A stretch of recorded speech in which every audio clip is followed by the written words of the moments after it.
नमस्कार दोस्तों, राउज आईएएस के डीएनएस हिंदी में आपका स्वागत है। और आज के इस लेक्चर में हम 11 जनवरी 2024 के कुछ महत्वपूर्ण खबरों का विश्लेषण करेंगे जो यूपीएससी सिविल सेवा की परीक्षा के लिए महत्वपूर्ण हैं। तो आज के इस लेक्चर को हम आरंभ करें उससे पहले एक बार स्लाइड्स को देख लेते हैं कि आज हम किन खबरों को किस प्रकार शामिल करने वाले हैं। देखते हैं। और अब तक आपको आइडिया हो ही गया है कि डीएनएस में हम किस प्रकार से खबरों को शामिल करते हैं। आज भी हम हमेशा की तरह 3 खबरों को शामिल करेंगे और इन खबरों को पढ़ने का तरीका हमारा वही रहेगा कि न्यूज़पेपर की कटिंग लगाते हैं, फिर उसका संदर्भ आपको बताते हैं, फिर विगत वर्ष में अगर इससे संबंधित कोई प्रश्न पूछा गया है या इससे मिलते जुलते कोई प्रश्न पूछे गए हैं तो उनको हम लगाते हैं। उसके बाद खबर को विस्तार से पढ़ाने के बाद एक अभ्यास प्रश्न आपको देते हैं। ऐसे ही हमारा जो दूसरा प्रारंभिक परीक्षा के लिए विषय वस्तु है उसको भी इसी प्रकार से हम कवर करेंगे। और उसके बाद जो मुख्य परीक्षा का विषय वस्तु होता है उसके लिए खबर का हम पहले न्यूज़पेपर की कटिंग लगाते हैं, फिर संदर्भ बताते हैं, उसके बाद उसको सिलेबस से जोड़ते हैं और सिलेबस से जोड़ने के बाद विगत वर्ष में अगर इससे संबंधित कोई प्रश्न पूछा गया है तो उसको शामिल करते हैं। और उसके बाद फिर उस खबर को यूपीएससी के सिविल सेवा के परीक्षा के दृष्टिकोण से विस्तार से समझाते हैं, जिससे कि आपको भली भांति उस विषय वस्तु के बारे में समझ विकसित हो जाए। और इस तरीके से हमारे डीएनएस का पढ़ाने का तरीका होता है। अब आज के इस लेक्चर को हम शुरू करते हैं। और ये पूर्णतः आपको आइडिया हो ही गया है कि आज हम किन खबरों को शामिल करने वाले हैं। फिर भी एक बार लेक्चर की रूपरेखा को देख लेते हैं। तो देखिए, आज के लेक्चर की रूपरेखा में हम प्रारंभिक परीक्षा के लिए एक भारतीय पुरातत्व सर्वेक्षण से संबंधित विषय वस्तु को लेंगे। ये महत्वपूर्ण एक संस्थान है जिससे संबंधित प्रश्न पूछा जा सकता है एग्जाम में। और हिम तेंदुआ एवं भारतीय केंद्रीय चिड़ियाघर प्राधिकरण से संबंधित विषय वस्तु को लेंगे। क्यों संदर्भ में है देखेंगे अभी आगे हम। और मुख्य परीक्षा से संबंधित जो विषय वस्तु है आज का वो है एक राष्ट्र एक चुनाव से संबंधित विषय वस्तु। ये भी एक महत्वपूर्ण विषय वस्तु है जिससे मुख्य परीक्षा में तो प्रश्न पूछा ही गया है, लेकिन भविष्य में इससे प्रारंभिक परीक्षा से भी प्रश्न पूछा जा सकता है। क्यों? क्योंकि इससे संबंधित कई बार आपको आर्टिकल की किन आर्टिकल, संविधान के किन अनुच्छेदों में संशोधन करना पड़ेगा और भी इस प्रकार की बातों से मिलाकर प्रारंभिक परीक्षा में भी प्रश्न पूछ सकता है। लेकिन हम इसको मुख्य परीक्षा के दृष्टिकोण से ही कवर करेंगे। तो आज के हम पहले खबर की तरफ चलते हैं। इसका स्क्रीनशॉट लेना हो तो आप ले लीजिए। आज की जो पहली खबर है वो प्रकाशित हुई है दैनिक जागरण न्यूज़पेपर। इसका राष्ट्रीय संस्करण, ध्यान रखिएगा, दैनिक जागरण का और भी अलग अलग संस्करण है, दिल्ली संस्करण भी है, लेकिन हम राष्ट्रीय संस्करण की बात कर रहे हैं। और डेफिनेटली अगर आप हिंदी माध्यम के अभ्यर्थी हैं तो आप दैनिक जागरण के राष्ट्रीय संस्करण को जरूर पढ़ते होंगे। तो इसमें प्रकाशित किया गया है पेज नंबर 2 पर। क्या है तो आप देख सकते हैं कि ये जो चित्र में दिखाई दे रहा है ये बलबन का मकबरा है। बलबन क्या है आपको पता है कि दिल्ली सल्तनत में गुलाम वंश का वो शासक रहा है, महत्वपूर्ण शासक रहा है। इसके मकबरे को जो एएसआई हमारी है इसने क्या किया है, पहले से काफी बेहतर इसकी दशा कर दी है। क्योंकि पहले यहाँ पे असामाजिक तत्व एंट्री कर लेते थे, प्रवेश कर लेते थे।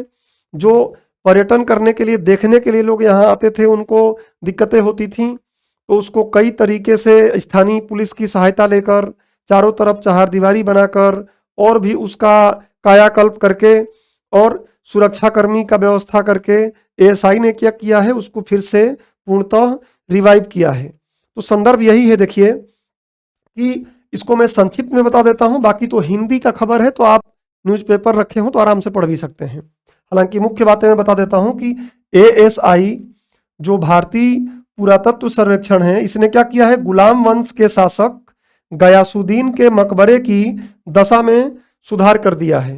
कैसे किया है थोड़ी सी बातें और हम समझ लेते हैं। इसका स्क्रीनशॉट पहले अगर लेना हो तो आप ले लीजिए। थोड़ी सी संदर्भ और समझ लीजिए कि गयासुद्दीन का मकबरा, मैं पेन चेंज कर लूँ तो आपको और क्लियर समझ में आएगा। जो गयासुद्दीन का मकबरा है ये दिल्ली में कुतुब मीनार के पास महरौली के आर्कियोलॉजिकल पार्क में स्थित है, पहले तो ये दिमाग में रखिए। और किस तरीके से इसको रिवाइव किया गया है, तो पुलिस की सहायता ली गई है, चारदीवारी बनाई गई है, सुरक्षाकर्मी की स्थापना की गई है, सुरक्षाकर्मी का अपॉइंटमेंट किया गया है, नियुक्ति किया गया है। तो इस तरीके से एएसआई ने उसको रिवाइव किया है। अब थोड़ा सा गयासुद्दीन के बारे में समझ लेते हैं। तो गयासुद्दीन के बारे में अगर आप देखेंगे तो दिल्ली सल्तनत के शासक इल्तुतमिश का ये क्या था, तुर्की गुलाम था। और आपको पता है कि कुतुबुद्दीन ऐबक का जो वंशावली थी उसका अंतिम शासक था नसीरुद्दीन मुहम्मद। इसके शासनकाल में ये वजीर के पद पर आसीन हुआ। कौन? गयासुद्दीन बलबन। पहली बार वजीर के पद पर, पहले तो गुलाम था ये, फिर गयासुद्दीन तुगलक क्या हुआ, नसीरुद्दीन मुहम्मद के शासनकाल में वजीर पद पर आसीन हुआ। और जो नासिरुद्दीन मुहम्मद है ये कौन था? कुतुबुद्दीन की वंशावली का अंतिम शासक था। इसी का उत्तराधिकारी बना कौन? गयासुद्दीन बलबन।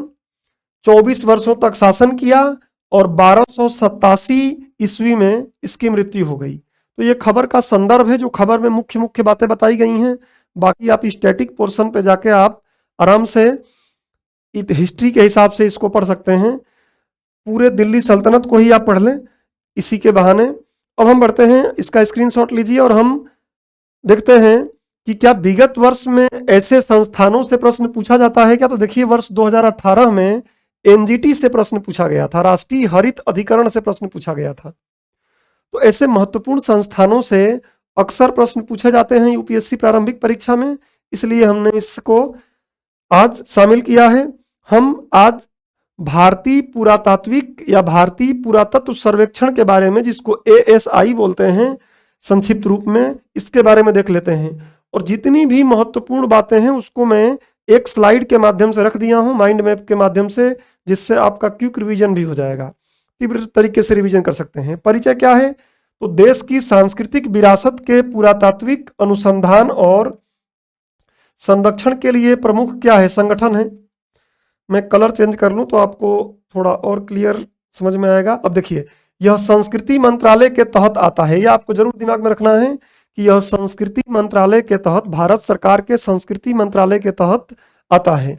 इसके वेबसाइट पर भी जाके आप देख सकते हैं, बहुत कुछ चीजें दी गई हैं। अब बात आता है स्थापना इसकी कब हुई। तो ब्रिटिश औपनिवेशिक सरकार द्वारा भारत में प्राचीन स्मारकों और पुरातात्विक स्थलों के रख रखाव और दस्तावेजीकरण करने हेतु, तो ये ब्रिटिश औपनिवेशिक सरकार द्वारा इसकी स्थापना की गई थी। कब? वर्ष 1861 में, 1861 में एएसआई के पहले महानिदेशक एलेक्जेंडर कनिंघम ने की थी। तो ब्रिटिश सरकार ने किया था, सिंपल बात। जो भारतीय ब्रिटिश सरकार थी औपनिवेशिक, 1861 में किया था। और इसके पहले महानिदेशक कौन थे? तो एलेक्जेंडर कनिंघम थे। और आपको यह भी पता है कि एलेक्जेंडर कनिंघम को भारतीय पुरातत्व के जनक के रूप में भी जाना जाता है। यूपीएससी तो इतना फैक्ट लेकिन पूछ सकती है। अब देखेंगे स्टेट पीसीएस वगैरह में ऐसी बातें अक्सर पूछी जाती हैं। तो ये हो गया स्थापना से बात। मुख्यालय इसका नई दिल्ली में है। देश भर में इसके 37 सर्कल हैं। अगर आप अपडेट नहीं किए हो अपने नोट्स को तो आप देखेंगे 27, 36 ऐसे अलग अलग चीजें मिलती हैं। लेकिन अगर वेबसाइट पर जाकर देखेंगे, अभी जो अपडेटेड वेबसाइट अभी तक अपडेट की गई है उसमें 37 सर्कल इसके देश के अलग अलग क्षेत्रों में हैं। और इनका काम क्या है? तो प्रत्येक अपने संबंधित भौगोलिक क्षेत्र के अंदर पुरातात्विक अनुसंधान, संरक्षण और सांस्कृतिक विरासत के संरक्षण के लिए जिम्मेदार हैं। सारे सर्कल अपने अपने क्षेत्र में इन कार्यों के लिए जिम्मेदार हैं। इसकी कार्य और गतिविधियां, तो अगर आप वेबसाइट पर जाकर देखेंगे, जो लास्ट में मैं आपको दिखा भी दूंगा, उसने लगभग 12 ऐसी गतिविधियों के बारे में बताया है और आगे इत्यादि भी लिखा है। उसमें से कुछ को जो महत्वपूर्ण था वो मैंने आपको यहाँ पे लिख के दे दिया है कि पुरातात्विक अन्वेषण और उत्खनन करना। ये तो आपको पता है कि उत्खनन कहीं करना होता है तो ऐसा ही लगता है। चाहे सिनौली की सभ्यता का पता लगाया गया है, अभी और भी उत्खनन करना रहता है तो वहाँ एएसआई जाती है। राष्ट्रीय महत्व के संरक्षित स्मारकों, पुरातात्विक स्थलों और अवशेषों का रख रखाव, संरक्षण करना उनका, तो ये तो महत्वपूर्ण कार्य है इसका। स्मारकों और पुरावशेषों का रासायनिक संरक्षण भी किया जाता है। आपको पता है कि ताजमहल काला हो रहा था एक जीव के कारण। उसका कमेंट में आप आंसर दे सकते हैं अगर आपको पता हो तो ऐसी चीजों को भी वो क्या करता है, बचाता है, अगर रासायनिक संरक्षण भी करता है। भारत के बाहर पुरातात्विक अभियान चलाने के लिए ये महत्वपूर्ण है, पूछेगा तो कि भारत के बाहर भी अगर पुरातात्विक अभियान चलाना है तो एएसआई करता है, इसके अधिकार क्षेत्र में है। प्राचीन स्मारक और पुरातात्विक स्थल और अवशेष अधिनियम जो 1958 है, इसका कार्यान्वयन और विनियमन भी करता है ये, तो उसका निर्देश लेकर भी ये कार्य करता है। तो ये महत्वपूर्ण है, दिमाग में रखिएगा। और ये भी ध्यान रखिएगा कि पुरावशेष और कला खजाना अधिनियम जो 1972 है भारत का, उसको भी लागू करना इसी का कार्य है। तो इसके कुछ महत्वपूर्ण कार्य और गतिविधियां हो गई। जितनी भी महत्वपूर्ण बातें थी उसको मैंने एक स्लाइड में रख दिया है, इसका आप स्क्रीनशॉट ले लीजिए। अगर इससे प्रश्न पूछेगा तो इन्हीं में से कुछ पूछने का प्रयास करेगा वो। और आगे आपको एक अभ्यास प्रश्न दिया गया है जो आसानी से आप हल कर सकते हैं। अब आते हैं हम लोग आज के दूसरे खबर पर। आज की दूसरी खबर इंडियन एक्सप्रेस के पेज नंबर 10 से लिया गया है और देख सकते हैं कि eight 14 Darjeeling zoo now has world's largest number of snow leopards in captivity बोल रहा है। तो हमें हिंदी में जानना है, इंग्लिश में डेफिनेटली समझ में आए तो हम हिंदी में इसको सरलीकृत करें ही क्यों। तो देखिए इसका संदर्भ समझ लीजिए कि संदर्भ क्या है कि दार्जिलिंग चिड़ियाघर ने लगभग 4 दशक पहले हिम तेंदुआ के संरक्षण हेतु, ध्यान रखिएगा हिम तेंदुआ के बारे में भी हम देखेंगे, हिम तेंदुओं के लिए संरक्षण प्रजनन कार्यक्रम, संरक्षित प्रजनन कार्यक्रम कैप्टिव ब्रीडिंग के लिए तो संरक्षण प्रजनन कार्यक्रम शुरू किया था। और अब यहाँ पर विश्व में सबसे अधिक संख्या में हिम तेंदुए उपलब्ध हैं या उपस्थित हैं, उनकी कैप्टिव ब्रीडिंग कराकर इनकी संख्या बढ़ाई गई है। तो ये तो इसका संदर्भ है। लेकिन यूपीएससी में जो ये चीजें दी गई हैं, संदर्भ केवल दिया गया है, इससे प्रश्न नहीं पूछा जाना है। तो हम यहाँ पे 3 चीजों को पढ़ेंगे। क्या क्या पढ़ेंगे? एक तो हिम तेंदुए के बारे में देख लेते हैं क्योंकि ऐसे जीवों से भी प्रश्न पूछता है यूपीएससी। उसके बाद हम दार्जिलिंग चिड़ियाघर के बारे में थोड़ा सा देख लेंगे और उसके बाद एक और महत्वपूर्ण संस्थान है उसको भी हम देख लेंगे। तो देखिए विगत वर्ष में 2020 में ही भारतीय अनूप मृग या 12 सिंगा के बारे में प्रश्न पूछा गया है। तो ऐसे जीवों से प्रश्न पूछा जाता है और आप और भी देखेंगे तो बहुत से जीवों से प्रश्न पूछा गया है।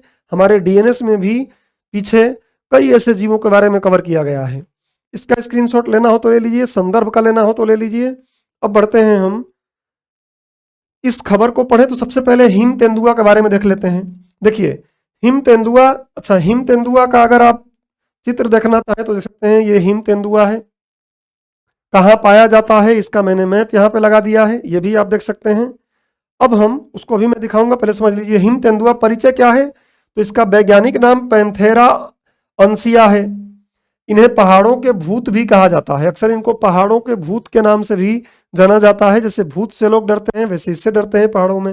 हिमाचल प्रदेश का ये राजकीय पशु भी है। तो ये जनरल परिचय हो गया।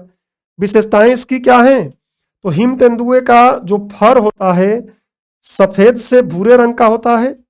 जो ऊपर उसका स्किन होती है वो कैसी सफेद और भूरे रंग का है और उसके सिर और गर्दन के चारों ओर काले धब्बे होते हैं। अभी देखेंगे हम तो उसमें और समझ जाएंगे आप। यह हिमालयन ब्लू सीप, हिमालयन तहर के बारे में हमने पहले कवर भी किया है डीएनएस में। तिब्बती अर्गाली और हिमालयन आइबेक्स इत्यादि जैसे जीवों का क्या करता है, शिकार करके अपना जीवित रहता है वो। अब बताता है कि कहाँ पाया जाता है, फैलाव इसका कहाँ है। तो ध्यान रखिए कि मध्य एशिया के 12 देशों में और दक्षिणी रूस से लेकर तिब्बती पठार तक, मंगोलिया, चीन, अफगानिस्तान, पाकिस्तान, भारत, नेपाल सहित विरल रूप से ये अलग अलग क्षेत्रों में क्या है, विस्तृत है, इसका पाया जाता है ये। अब बताती है कि भारत में कहाँ पाया जाता है। तो भारत में यह जम्मू और कश्मीर, लद्दाख, उत्तराखंड, अरुणाचल प्रदेश, सिक्किम और हिमाचल प्रदेश में पाया जाता है। हिम तेंदुआ तो आप समझ ही रह सकते हैं कि जो बर्फ मतलब पर्वतीय क्षेत्र हैं उन्हीं में पाया जाएगा। खासकर हिमालयी क्षेत्र बोलिए, पर्वतीय क्षेत्र बोलना अच्छा नहीं रहेगा। तो हिमालयी क्षेत्रों में पाया जाता है। तो केवल भारत में नहीं पाया जाता है बल्कि भारत के अलावा भी कई देशों में पाया जाता है, 12 देशों में लगभग मध्य एशिया के, रूस सहित। आवास इसका कहाँ है? तो यह हिमालयी क्षेत्र में वन, झाड़ियों, घास के मैदान, चट्टानी क्षेत्र इत्यादि में पाया जाता है। संरक्षण की स्थिति अक्सर यूपीएससी पूछ लेता है कि इनके संरक्षण की स्थिति क्या है। तो देखिए, एक साइट्स है जिसको हम बोलते हैं लुप्त प्राय प्रजातियों के अंतर्राष्ट्रीय व्यापार पर कन्वेंशन, इसके परिशिष्ट 1 में है। उसके बाद आईयूसीएन के रेड लिस्ट में अगर जाके आप देखेंगे, जिसको हम प्रकृति संरक्षण के लिए अंतर्राष्ट्रीय संघ बोलते हैं आईयूसीएन, तो आईयूसीएन के रेड लिस्ट में ये कहाँ है? वल्नरेबल या सुभेद्य कैटेगरी में रखा गया है। ऐसे ही अगर आप देखेंगे तो भारतीय वन्य जीव संरक्षण अधिनियम 1972 की अनुसूची 1 में है। ध्यान रखिए कि अनुसूची 1 में एक और भी महत्वपूर्ण जीव है जिसका नाम क्या है? एशियाई शेर। और भी बहुत से जीव हैं, तो एशियाई शेर भी इसी में शामिल है, ये ध्यान रखिएगा। अब बात आता है कि हिम तेंदुओं के संरक्षण के लिए हमारे भारत में अर्थात राष्ट्रीय और अंतर्राष्ट्रीय रूप से क्या प्रयास किए गए हैं। अगर ये सुभेद्य है, वल्नरेबल है, तो देखिए अंतर्राष्ट्रीय प्रयास क्या है। पहले अंतर्राष्ट्रीय प्रयास देख लेते हैं। तो वर्ष 2013 में 12 स्नो लेपर्ड रेंज देशों, जहां पर स्नो लेपर्ड पाए जाते हैं, 12 देश, अफगानिस्तान, भूटान, चीन, Bharat, Kazakhstan, Kyrgyzstan, Mongolia, Nepal, Pakistan, रूस, ताजिकिस्तान और उज्बेकिस्तान द्वारा हिम तेंदुओं के संरक्षण के लिए बिश्केक घोषणा पर हस्ताक्षर किया गया। तो आप सुने होंगे बिश्केक घोषणा के बारे में।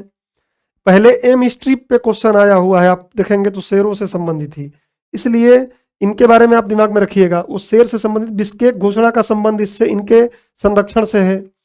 इसके दौरान ही वैश्विक हिम तेंदुए और पारिस्थितिकी तंत्र संरक्षण, जिसको GSLEP बोलते हैं, कार्यक्रम की शुरुआत भी की गई थी। भारत इस कार्यक्रम का क्या है? हस्ताक्षरकर्ता एक देश है। तो ये हो गया अंतर्राष्ट्रीय प्रयास।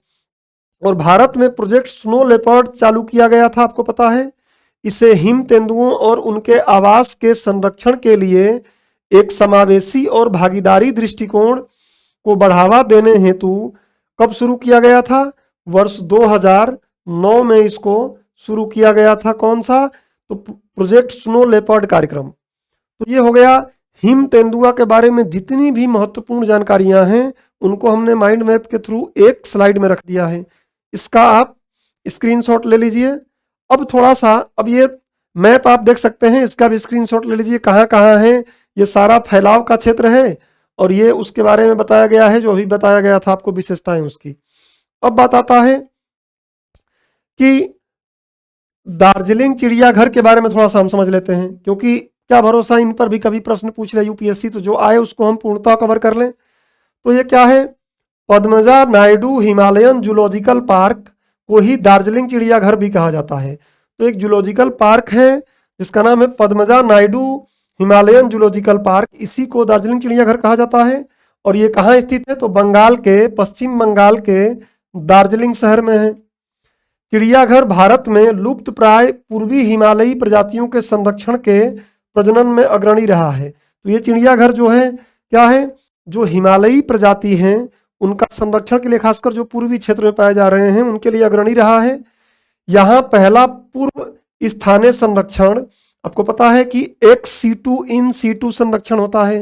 एक्स सीटू मतलब होता है कि जहां पाए जाते हैं वहां से निकाल के कहीं और ले जाकर संरक्षित करें, और इन सीटू मतलब वहीं पर संरक्षित उनको हम करें, स्वस्थानीय बोलते हैं। तो ये स्वस्थानीय नहीं बल्कि क्या है? पर स्थानीय। तो ये पूर्व स्थानीय नहीं, ध्यान रखिएगा कि अपने एक्स सीटू है ये। बाह्य स्थानीय संरक्षण प्रजनन कार्यक्रम 1986 में हिम तेंदुए का संरक्षण प्रजनन परियोजना के रूप में शुरू किया गया था। यह आपने संदर्भ में भी देखा।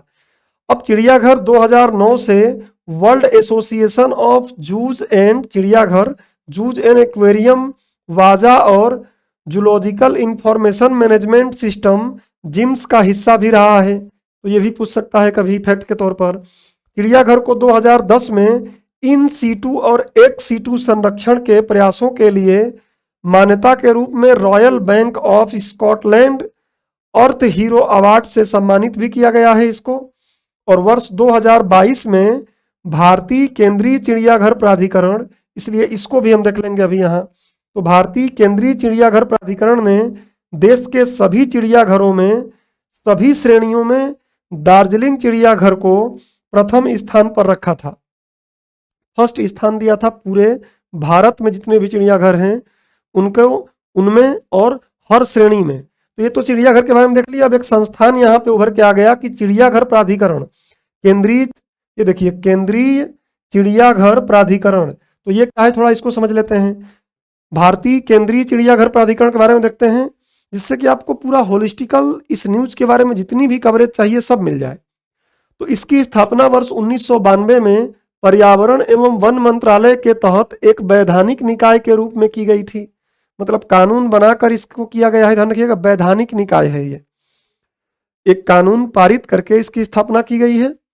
इसकी स्थापना वन्य जीव संरक्षण अधिनियम 1972 के तहत किया गया है। तो किस कानून से किया गया है अगर वैधानिक है तो वन्य जीव संरक्षण अधिनियम 1972 के तहत की गई है। उद्देश्य क्या है, तो उद्देश्य आप समझ सकते हैं कि जीवों का संरक्षण करना है। तो इसका मुख्य उद्देश्य राष्ट्रीय चिड़ियाघर नीति 1988 के अनुसार भारत की समृद्ध जैव विविधता विशेषकर जीव जंतुओं के संरक्षण में राष्ट्रीय प्रयासों को एक पूरक तरीके से मजबूत करने का प्रयास करना है। तो ये इसका उद्देश्य है। इस तरीके से हमने केंद्रीय चिड़ियाघर प्राधिकरण को भी समझ लिया और दार्जिलिंग चिड़ियाघर को भी देख लिया। इसका भी स्क्रीनशॉट आप ले लीजिए और इससे संबंधित एक अभ्यास प्रश्न दिया गया है, आप इसको हल करने का प्रयास करिएगा। अब आते हैं हम लोग आज के तीसरी खबर, जो मुख्य परीक्षा के दृष्टिकोण से हम पढ़ेंगे। तीसरी खबर क्या है, सबसे पहले देखते हैं कि कहाँ प्रकाशित हुई है। तो ये न्यूज कई अखबारों में प्रकाशित हुई है। मैंने एक अंग्रेजी और एक हिंदी के न्यूज़पेपर को यहाँ पे दिखाया है, बाकी कई जगहों पर इसको प्रकाशित किया गया है। आज क्या है, तो एक तो द ट्रिब्यून जो अखबार है अंग्रेजी माध्यम का, उसके पेज नंबर 9 पर आया है, जो देखिए साइमल्टेनियस इलेक्शन बोल रहा है, मतलब एक साथ चुनाव की बात कर रहा है। और दूसरा है दैनिक जागरण के पेज नंबर 3 पर। दैनिक जागरण के पेज नंबर 3 पर देखिए स्पष्ट लिखा है कि एक राष्ट्र एक चुनाव, कोविंद समिति को मिले 5000 से अधिक सुझाव। आपको पता है कि पिछले वर्ष, अभी जो वर्ष बीता है उसके सितंबर में रामनाथ कोविंद जो हमारे पूर्व राष्ट्रपति रहे हैं, उनकी अध्यक्षता में एक समिति का गठन किया गया है और जिसका कार्य ये है कि वो समन्वय स्थापित करे और बताए कि किस तरीके से एक राष्ट्र एक चुनाव या एक साथ चुनाव को संचालित कराया जा सके। तो इसी से संदर्भित ये प्रश्न, इसी से संदर्भित ये खबर आई है। इसका संदर्भ एक बार मैं आपको बता देता हूँ। देखिए अभी बताया कि सितंबर 2023 में भारत के पूर्व राष्ट्रपति रामनाथ कोविंद के अध्यक्षता में एक समिति बनाई गई। क्यों? एक राष्ट्र एक चुनाव पर सुझाव देने के लिए। इन्होंने क्या किया था, अभी कुछ दिन पहले जनता से सुझाव मांगा था कि एक साथ अगर चुनाव कराना है तो आप अपना सुझाव दीजिए। तो जनता ने क्या किया, ईमेल के थ्रू लगभग 5000 ईमेल उनके पास आए, जिस पर 5000 से अधिक राय ईमेल के थ्रू उनको प्राप्त हुआ है। और 15 जनवरी तक जितने भी सुझाव आएंगे उन सुझावों को ये लोग विचार करेंगे, उन पर विचार करेंगे, ऐसी बात इस खबर में प्रकाशित की गई है। अब तक 2 बार ये समिति बैठक कर भी चुकी है अपने बनने के बाद से। और ये कर क्या रही है, तो जो पार्टियां हैं उनसे बात कर रही है, उनसे सुझाव मांग रही है कि किस तरीके से एक राष्ट्र एक चुनाव की तरफ हम आगे बढ़ें। पार्टियों के साथ जनता से सुझाव तो मांग ही रही है।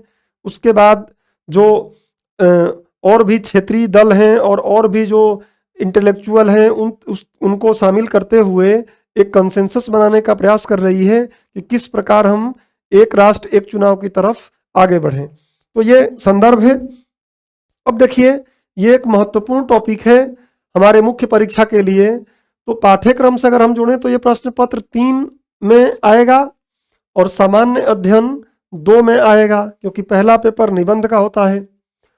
GS 2 में आएगा और GS 2 के किस में आएगा, राज्य व्यवस्था एवं शासन में, राज व्यवस्था, पॉलिटी एंड गवर्नेंस, राज व्यवस्था एवं भारतीय शासन बोल सकते हैं, इसमें आएगा। और इसके किस टॉपिक में आएगा? तो दो टॉपिक में आ जाएगा। आप देख सकते हैं इस टॉपिक में आप आराम से पढ़ लीजिएगा, और इस टॉपिक, दोनों ही टॉपिक में आ सकता है, क्योंकि ये संघवाद से संबंधित मुद्दा है। तो संघवाद के थ्रू भी इस पे क्वेश्चन पूछा जा सकता है, संघवाद को एक विषय वस्तु बनाकर। तो इसका स्क्रीनशॉट आप ले लीजिए। इससे पहले इसका स्क्रीनशॉट ले ही लिए होंगे आप। ये न्यूज़पेपर है, तो ये तो न्यूज़पेपर की बातें आपको उतनी क्लियर दिखाई देती नहीं है, तो मैंने उसका संदर्भ वैसे ही बता दिया है। अब बात करते हैं कि क्या विगत वर्ष में इससे कोई प्रश्न पूछा गया है? तो हाँ, इसी से ही विगत वर्ष में प्रश्न पूछा जा चुका है, और वो 2017 में पूछा गया है। क्या पूछा गया है प्रश्न? इसका आप स्क्रीनशॉट लेके देख सकते हैं कि लोकसभा और राज्य विधानसभाओं के एक ही समय में चुनाव प्रचार की अवधि और व्यय को तो सीमित कर देंगे, परंतु ऐसा करने से लोगों के प्रति सरकार की जवाबदेही कम हो जाएगी। चर्चा कीजिए। तो हम देखेंगे किस प्रकार से सरकार की जवाबदेही कम भी होगी, इसको हम आगे देखेंगे। अभी अब हम इसको पढ़ेंगे विस्तार से। तो सबसे पहले हम बात करते हैं कि एक राष्ट्र एक चुनाव, कुछ बेसिक कंसेप्ट को समझने का प्रयास करते हैं, जिससे कि आपको एक भली भांति आइडिया हो जाए कि इसका मतलब क्या है। डायरेक्ट अगर हम क्या पक्ष में बातें हैं, क्या विपक्ष में बातें हैं, क्या इसको कार्यान्वित करने में चुनौतियां हैं, वे फॉरवर्ड देखेंगे समझ में नहीं आएगा। तो बेसिक बातें थोड़ी समझते हैं। देखिए, एक राष्ट्र एक चुनाव, वन नेशन वन इलेक्शन, अर्थ थोड़ा समझते हैं। तो आदर्श रूप में अर्थ क्या है? आदर्श रूप में अर्थ पे हम जाएं उससे पहले एक बात समझिए कि भारत में चुनाव जो होते हैं वो कौन से होते हैं। तो आप देखेंगे भारत में कुछ चुनाव तो प्रत्यक्ष होते हैं, और कुछ चुनाव कैसे होते हैं? अप्रत्यक्ष होते हैं। कुछ चुनाव प्रत्यक्ष और कुछ चुनाव अप्रत्यक्ष होते हैं। प्रत्यक्ष चुनावों में शामिल क्या है? तो आम चुनाव, और आम चुनाव अक्सर हम किसको बोल देते हैं? जो लोकसभा का चुनाव होता है, लोकसभा का चुनाव होता है। ऐसे ही जो राज्य विधानसभाओं का चुनाव होता है, राज्य विधान सभाओं का चुनाव होता है, ये भी प्रत्यक्ष चुनाव है। और ऐसे ही आप देखेंगे तो जो हमारा स्थानीय निकाय हैं, स्थानीय निकाय हैं, स्थानीय निकाय, चाहे पंचायत का चुनाव देख लीजिए, चाहे जो नगर परिषद का चुनाव देख लीजिए, इन सब के चुनाव क्या हैं? प्रत्यक्ष तरीके से चुनाव होते हैं। नगर पालिका आप बोल सकते हैं, लोकल बॉडीज का चुनाव, ये प्रत्यक्ष चुनाव हैं। और प्रत्यक्ष चुनाव क्या होते हैं? राष्ट्रपति का चुनाव, इसकी बात हमें करनी भी नहीं है। राष्ट्रपति का चुनाव, उपराष्ट्रपति का चुनाव, उपराष्ट्रपति का चुनाव, राज्यसभा का चुनाव, राज्यसभा का चुनाव। ऐसे ही जिन राज्यों में विधान परिषद है, सब में तो है नहीं, आपको पता है, तो राज्य विधान परिषद का चुनाव, राज्य विधान परिषद का चुनाव। तो ये सब चुनाव क्या हैं? अप्रत्यक्ष तरीके के चुनाव हैं। इन चुनावों में जनता सीधे भाग नहीं लेती है, जनता सीधे भाग नहीं लेती है, बल्कि इनमें क्या होता है? जनता सीधे भाग लेती है, और इसलिए बात इनकी होगी, हम लोग इसकी बात नहीं करने वाले हैं, और प्रत्यक्ष चुनाव की बात यहाँ नहीं है। तो ये तो चुनाव होते हैं भारत में, आपको पता है। इसका स्क्रीनशॉट लेना हो तो ले लीजिए आप। हम पीछे चलते हैं। तो देखिए, आदर्श रूप में क्या अर्थ है इसका? तो आदर्श रूप में एक राष्ट्र एक निर्वाचन या एक चुनाव का अर्थ संवैधानिक संस्थाओं के 3 स्तरों के निर्वाचन का एक साथ समन्वित तरीके से कराने से है। 3 स्तर कौन कौन से हैं? अभी बताया। ये हो गया एक स्तर, ये हो गया दूसरा स्तर, और ये हो गया तीसरा स्तर। आपको पता है कि 3 स्तरों पर भारत में चुनाव चलते हैं, या भारत में 3 स्तरीय गवर्नेंस का ढांचा चलता है। तो इन्हीं 3 स्तरों की बात हो रहा है। एक साथ चुनाव कराए हम, तो उसको हम क्या बोलते हैं? कि एक साथ चुनाव। इसका तात्पर्य यह है कि मतदाता एक ही दिन में सरकार के सभी स्तरों के लिए सदस्यों के निर्वाचन हेतु मतदान कर सकता है। एक ही दिन मतदाता क्या करेगा, तीनों स्तर के निकायों के लिए चुनाव कर लेगा। मतलब चुनाव जहां जहां उसको वोट देना है, वोटिंग हॉल में गया, जाने के बाद उसको एक इलेक्ट्रॉनिक मशीन मिल गई जो लोकसभा के चुनाव के लिए है, वहां बटन दबा दिया। एक राज्यसभा के लिए एक राज्य विधानसभा के लिए वहां बटन दबा दिया, और एक नगर जो मतलब स्थानीय निकाय पंचायत या फिर नगर पालिका नगर परिषद जो भी है उसका क्या कर दिया, बटन दबा दिया। तो एक ही दिन तीनों काम निपट गया। लेकिन ध्यान यहाँ ये रखना है कि इससे आपको ये कंफ्यूज नहीं हो जाना है। यहाँ एक बात और दिमाग में रखना है कि पूरे देश में एक ही दिन ऐसा हो ये जरूरी नहीं है। पूरे देश में एक ही दिन ऐसा हो ऐसा नहीं बोल रहा हूं मैं, बल्कि अगर इस क्षेत्र में अगर आज चुनाव हो रहा है तो आज तीनों चुनाव एक साथ हो जाएंगे। अगर इस क्षेत्र में हो रहा है भले दूसरे दिन हो वो, तो तीनों एक साथ हो जाएंगे। इस क्षेत्र में होगा तो तीनों एक साथ हो जाएगा। मतलब एक ही दिन पूरे देश में नहीं, जैसे आज भी देखते हैं कि कई चरणों में चुनाव होता है, तो जिस दिन हो उस दिन तीनों एक ही साथ हो जाए, ये बातें हैं। अब आता है कि भारतीय संदर्भ में अर्थ। एक्चुअली बात क्या हुई कि इस पर बहुत ज्यादा दिक्कत है। अभी ऐसी बात चलने लगी है, हालांकि रामनाथ कोविंद जी का जो अभी न्यूज आया है उसमें तीनों स्तरों पर ही वो बात कर रहे हैं, लेकिन अक्सर ऐसा देखा गया है कि जो यहाँ पर इन दोनों का तो ठीक है, क्योंकि इन दोनों का निर्वाचन कौन कराता है, जो केंद्रीय निर्वाचन आयोग है वो कराता है, आपको पता है केंद्रीय निर्वाचन आयोग कराता है। और इनका जो चुनाव कराता है कौन कराता है, राज्य निर्वाचन आयोग। और राज्य निर्वाचन आयोग अलग अलग राज्यों में अलग अलग है, तो राज्य निर्वाचन आयोग अलग अलग कानून भी इसके राज्य बनाए हुए हैं, तो इसमें बड़ा दिक्कत है। एक और चीज ध्यान रखिएगा कि एक साथ चुनाव का मतलब ये भी होगा कि जो इलेक्टोरल रोल होता है, मतदाता सूची होती है, अभी मतदाता सूची क्या होती है, राज्य विधानसभा के लिए अलग होती है और आम चुनाव लोकसभा के लिए अलग होती है। इसको भी क्या कर देना है, मतदाता सूची को भी एक ही कर देना है, तीनों ही स्तरों के लिए एक कर दिया जाए, ये भी है। अभी हम हटेंगे तो आप ले लीजिएगा स्क्रीनशॉट। तो भारतीय संदर्भ में अर्थ क्या है कि ये वाला काफी दिक्कत वाला है, तीसरा वाला, क्योंकि राज्य निर्वाचन आयोग एक तो चुनाव कराने वाली बॉडी बदल गई, निकाय बदल गया, उसके अलावा दिक्कत क्या हो रही है, तो आप देखेंगे कि अलग अलग राज्य अलग अलग कानून अलग अलग तरीके से इसका निर्वाचन कराते हैं, तो ये एक चुनौती का मुद्दा है। इसलिए इसको छोड़कर अभी ऐसा कहा जा रहा है कि इन दोनों पर हम सहमति बना लें। इसलिए भारतीय संदर्भ में अगर हम देखेंगे तो इसी को मैंने यहाँ पे भारतीय संदर्भ में दिया है कि भारतीय संदर्भ में अर्थ क्या है। तो भारतीय निर्वाचन प्रक्रिया में एक राष्ट्र एक निर्वाचन शब्द को लोकसभा और राज्य विधानसभाओं के निर्वाचन एक साथ कराने के रूप में परिभाषित किया गया है।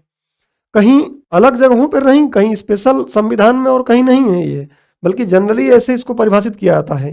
तीसरे स्तर के निर्वाचन कार्यक्रमों को लोकसभा और राज्य विधानसभा निर्वाचनों के साथ समन्वित व संरेखित करना अव्यवहारिक होगा। बड़ा टफ काम है, इसलिए अभी उसको हम रोक के रखे हैं। क्यों अव्यवहारिक होगा, तो संविधान के अनुसार तीसरे स्तर के संस्थानों के निर्वाचन राज्य के अधिकार के क्षेत्र में आते हैं, केंद्रीय निर्वाचन आयोग करता नहीं है। तीसरे स्तर के निर्वाचन राज्य निर्वाचन आयोगों द्वारा निर्देशित और नियंत्रित किए जाते हैं, अभी बताया, तथा देश में उनकी संख्या भी काफी अधिक है। तो ये चुनौती है, इसलिए कहा जा रहा है कि केवल राज्य विधानसभाओं और लोकसभा का चुनाव एक साथ समन्वित कर दिया जाए। भारतीय संदर्भ में ये बात है। ऐतिहासिक पृष्ठभूमि थोड़ा हम देखें कि क्या पहले हुए हैं भारत में चुनाव एक साथ। तो 1967 तक भारत में एक राष्ट्र एक चुनाव का ही प्रचलन था, एक साथ चुनाव हो जाते थे। किसका किसका, लोकसभा और जो राज्य विधानसभा हैं। लेकिन मतलब 1952, 57, 62 और 67 में एक तरीके से ये साथ साथ हुए। लेकिन 68 और 69 में कुछ राज्यों की विधानसभाएं क्या हो गई, समय से पहले भंग हो गई, जिसके कारण चुनाव एक साथ जो हो रहा था वो क्रम बाधित हो गया। 1970 में आपको पता है कि इंदिरा गांधी के शासन में लोकसभा को भी समय से पहले भंग कर दिया गया था और 1971 में नए चुनाव हुए थे, और तब से लेकर अब तक क्या हो गया है, ये एक राष्ट्र एक चुनाव की जो प्रक्रिया पहले चलती आ रही थी वो क्रम टूट चुका है। तो ये ऐतिहासिक पृष्ठभूमि है। एक राष्ट्र एक चुनाव के विचार का विकास क्रम कैसे हुआ है, इसके बाद विकास कैसे हुआ, तो 1983 में इन समितियों की थोड़ी थोड़ी बातें आगे पढ़ेंगे हम। 1983 में भारत के निर्वाचन आयोग की प्रथम वार्षिक रिपोर्ट में यह विचार प्रस्तुत किया गया, 1983 में पहली बार। उसके बाद 1999 में विधि आयोग की 170वीं जो रिपोर्ट थी उसमें इस बात को और आगे बढ़ाया गया। 2017 में नीति आयोग एक वर्किंग पेपर तैयार किया था जिसका शीर्षक था एक साथ चुनाव का विश्लेषण, क्या, क्यों और कैसे। तो इसने इस बात को आगे बढ़ाया। और केंद्र सरकार ने एक राष्ट्र एक चुनाव की व्यवहार्यता पर विचार करने के लिए भारत के पूर्व राष्ट्रपति रामनाथ कोविंद की अध्यक्षता में एक समिति का गठन किया है, जिसके संदर्भ में आज हम इस बात को पढ़ रहे हैं। तो ये जितनी महत्वपूर्ण बेसिक बातें थी उसको मैंने एक स्लाइड में पिरो दिया है, आप इसका स्क्रीनशॉट ले लीजिए और आप सुने भी होंगे तो एक एक बात आपको समझ में आ जाएगी। इसका भी स्क्रीनशॉट ले लीजिए। अब बढ़ते हैं कि एक राष्ट्र एक चुनाव के पक्ष में क्या तर्क हैं, क्या इससे कोई फायदा है? डेफिनेटली फायदा है। क्या है देखिए, सबसे पहले हम बात करते हैं कि राज्य के खजाने पर वित्तीय बोझ में कमी। कुल मिला के जब चुनाव होता है तो वित्तीय बोझ, जैसे मान लीजिए भारत में हर वर्ष में चुनाव होता जा रहा है, हर 2 महीने 5 महीने पे कहीं ना कहीं चुनाव हो रहा है, किसी राज्य का तो फिर केंद्र का, तो उपचुनाव हो रहे हैं, आप देख रहे हैं। तो इस तरीके से हर वर्ष लगातार चुनाव होते जा रहे हैं। तो इससे सरकार को मशीनरी लगानी पड़ती है अपनी। आपको पता है कि बहुत से कर्मचारियों को नियुक्त करना पड़ता है और इस तरीके से सरकार पर क्या होता है, बहुत से वित्तीय बोझ आता है। उस वित्तीय बोझ में क्या होगी, कमी होगा। देखिए, एक राष्ट्र एक चुनाव क्या कर देगा, तो राजनीतिक प्रक्रिया पर होने वाले कुल खर्च में क्या हो जाएगा, कमी आ जाएगा इससे, क्योंकि एक बार ही मशीनरी लगानी रहेगी, एक बार ही जो भी श्रम बल लगाना रहेगा, तो क्या हो जाएगा, जो भी पैसा खर्च हो रहा है सरकार का वो पैसा क्या होगा, बचेगा, अंततः उसको विकास के कार्यों में लगाया जा सकता है। दूसरा बात क्या है कि आदर्श आचार संहिता की अवधि कम होगी। आपको पता है कि जब चुनाव होना होता है तो आचार संहिता लागू होता है, कोड ऑफ कंडक्ट लागू होता है, और कोड ऑफ कंडक्ट जब लागू होता है तो विकास के कार्य अच्छे से नहीं हो पाते हैं। एक तरीके से पॉलिसी पैरालिसिस बोलते हैं, जिसको हम बोलते हैं कि प्रशासनिक पंगुता आ जाती है, नीति पंगुता आ जाती है, वो नीति पंगुता नहीं हो पाएगी। तो क्या है, चुनावों के दौरान बार बार आदर्श आचार संहिता लगाए जाने से कई महीनों तक सभी विकास कार्य क्या होते हैं, रुके रहते हैं। कोई नए विकास कार्य की घोषणा सरकार कर नहीं सकती उस दौरान। यह चुनाव के दौरान आदर्श आचार संहिता लागू होने के परिणाम स्वरूप होने वाली नीतिगत पंगुता, इसी को बोलते हैं पॉलिसी पैरालिसिस, तो नीतिगत पंगुता को कम करेगा। तो ये एक महत्वपूर्ण बात है। और क्या है, प्रशासनिक दक्षता में वृद्धि होगी।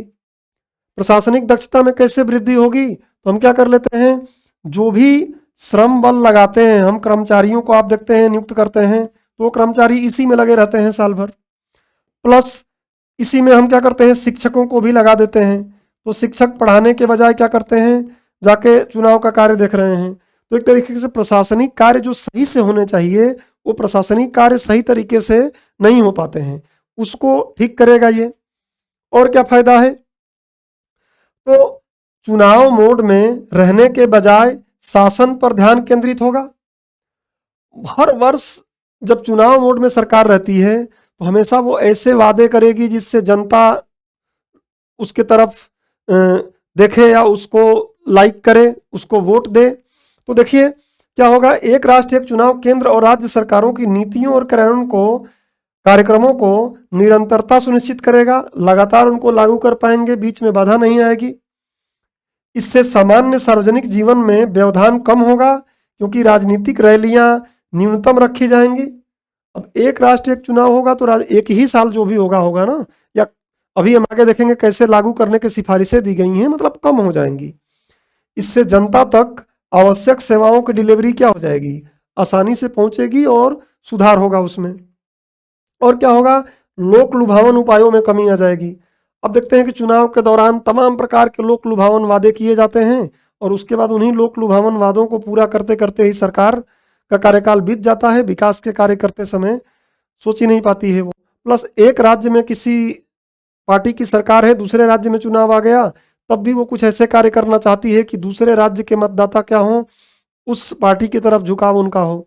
तो लोक लुभावन वादे, बार बार होने वाले चुनाव राजनीतिक वर्ग को दीर्घकालिक कार्यक्रमों और नीतियों पर ध्यान केंद्रित करने के बजाय तत्कालिक चुनावी लाभ के संदर्भ में सोचने के लिए क्या कर देते हैं, मजबूर कर देते हैं। अभी आप देख ही रहे हैं, चुनाव हो रहा था तो कैसे कैसे वादे किए जाते हैं, जो शासन और नीति निर्माण के ऊपर फोकस को क्या कर देता है, प्रभावित करता है।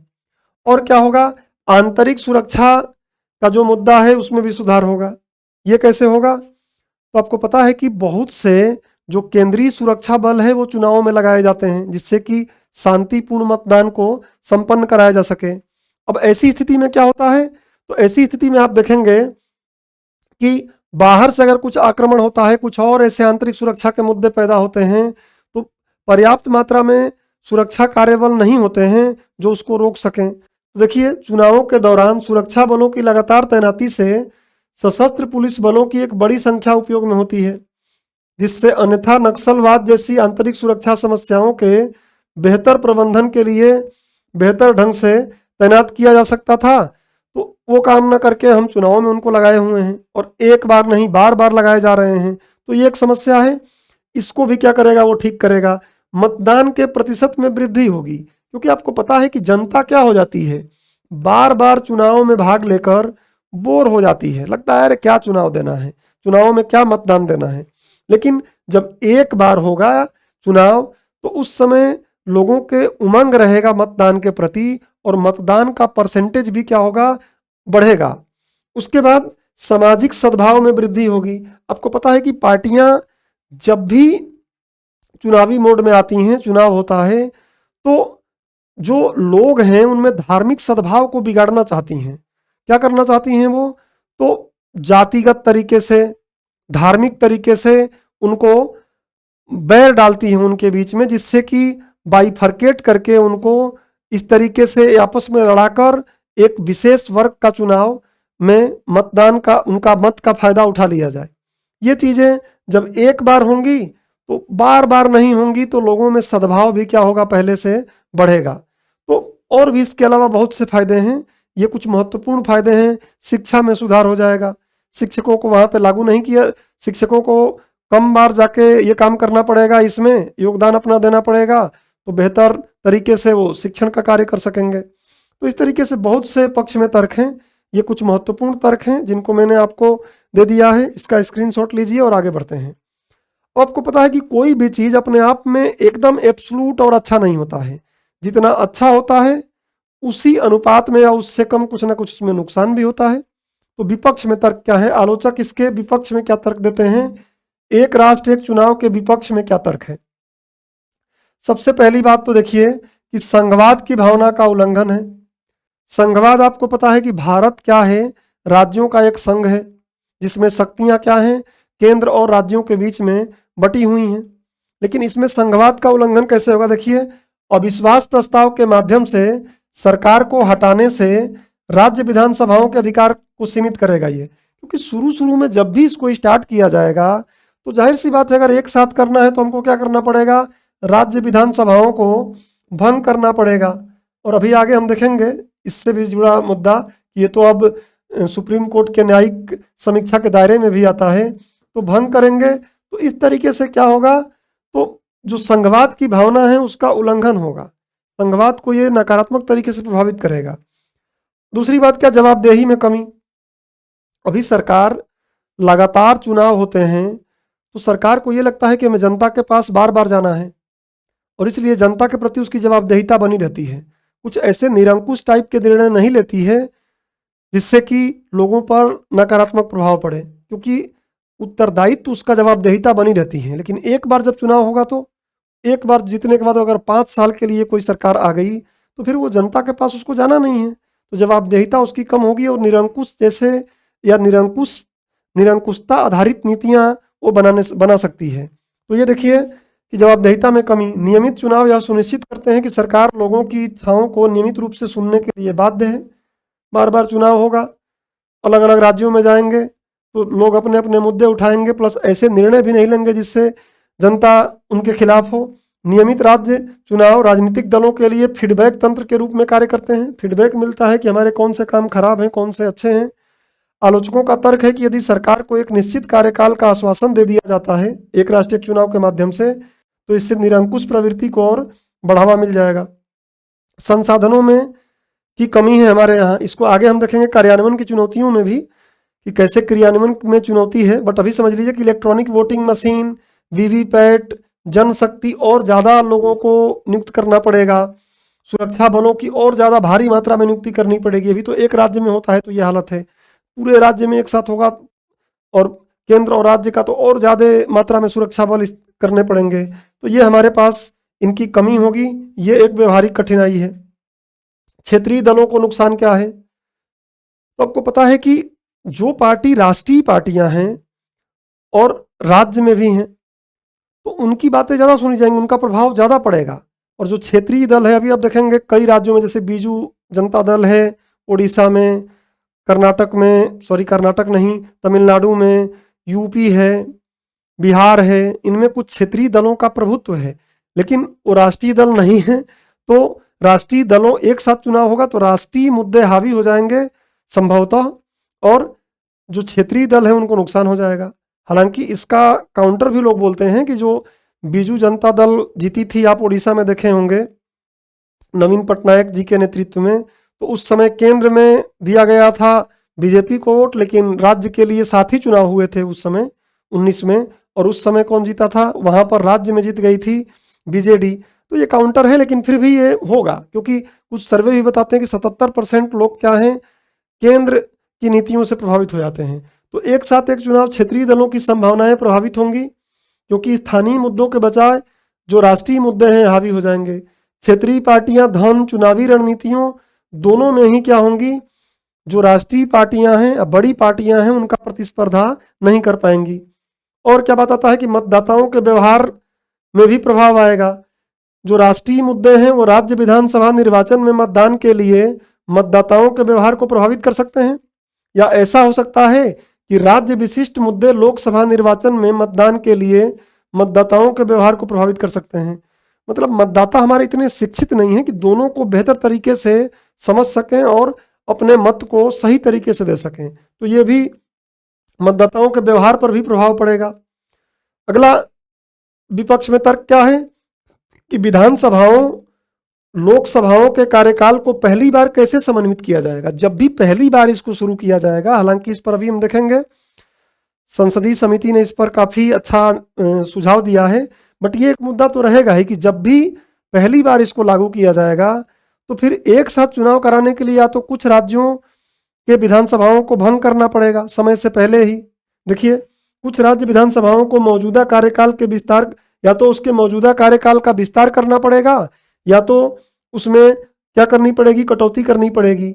और ऐसा करने के लिए हमको क्या करना पड़ेगा, संवैधानिक संशोधन करना पड़ेगा। और इसलिए अभी हम देखेंगे कि क्या इसके क्रियान्वयन में क्या चुनौतियां हैं। तो अभी हम इसका स्क्रीनशॉट लीजिए आप, और आगे एक स्लाइड मैंने इसलिए स्पेशल लगाया है क्या कि एक राष्ट्र एक चुनाव के कार्यान्वयन या क्रियान्वयन में क्या चुनौतियां हैं। तो पहली है संवैधानिक और कानूनी चुनौतियां। अब आपको पता है कि आरपीए एक्ट जो है, जन प्रतिनिधित्व अधिनियम 1950 और 51, इनमें भी संशोधन करने पड़ेंगे। आज के न्यूज में भी ये बात कही गई है। तो ये तो कानून हो गए, लेकिन संविधान की ही बात करें हम तो संविधान और अन्य कानूनी ढांचों में बदलाव की आवश्यकता होगी। क्या? अनुच्छेद 83 में बदलाव करना होगा। अनुच्छेद 83 क्या बोलता है? लोकसभा का कार्यकाल उसकी प्रथम बैठक या अधिवेशन की तिथि से 5 वर्षों के लिए होगा और इससे अधिक नहीं हो सकता है। तो इसमें बदलाव करना पड़ेगा अगर कम ज्यादा करना है कुछ तो। अनुच्छेद 85 में बदलाव करना पड़ेगा।